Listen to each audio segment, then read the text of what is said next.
Qué gran historia nos enseña el Señor el día de hoy en su palabra, ¿cierto? Jesús camina sobre el agua.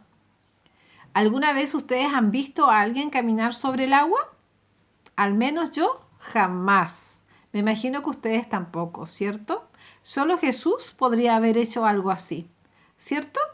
Cierto, solo Jesús. ¿Les tinca si leemos? Nuestra historia de hoy está en el libro de Mateo, capítulo 14, del versículo 22 al 27. Mateo, capítulo 14, desde el versículo 22 al 27. Y la palabra dice así. Después de alimentar a la multitud, Jesús le dijo a sus discípulos que volvieran a su barca y salieran hacia la otra orilla. Y ahí tenemos a los discípulos muy obedientes subiéndose a la barca como Jesús les había pedido. Y ellos subieron a la barca y se fueron a la otra orilla. Y Jesús en eso, dice la palabra, entonces Jesús le dijo a la gente que se fuera a sus casas. Y él caminó por la ladera de la montaña para ir a orar. ¿Se dan cuenta? Ahí va Jesús caminando hacia la montaña para orar. Qué importante es orar, ¿cierto, niños? Es una de las cosas más importantes que nosotros debemos hacer como hijos de Dios, porque la oración es conversar con nuestro Dios, ¿cierto?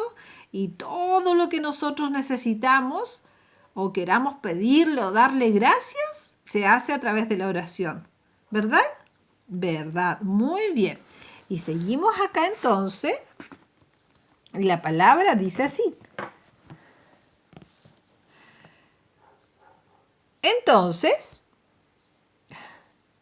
los discípulos habían remado hasta muy adentro del lago y el viento era fuerte y contrario. Y de repente vieron una figura que caminaba hacia ellos por encima del agua. ¡Oh! ¿Y quién pudiera ser que caminara sobre el agua? Miren, aquello que viene alguien, es un fantasma, es un fantasma. ¡Oh! Pero si seguimos avanzando, la palabra dice así. Tengan ánimo, soy yo, no teman. ¿Y a quién vemos ahí en medio? Vemos a Jesús caminando sobre el agua en medio de una tormenta de viento. ¿Se imaginan el oleaje que tiene que haber habido? El viento que tiene que haber habido en aquel lugar.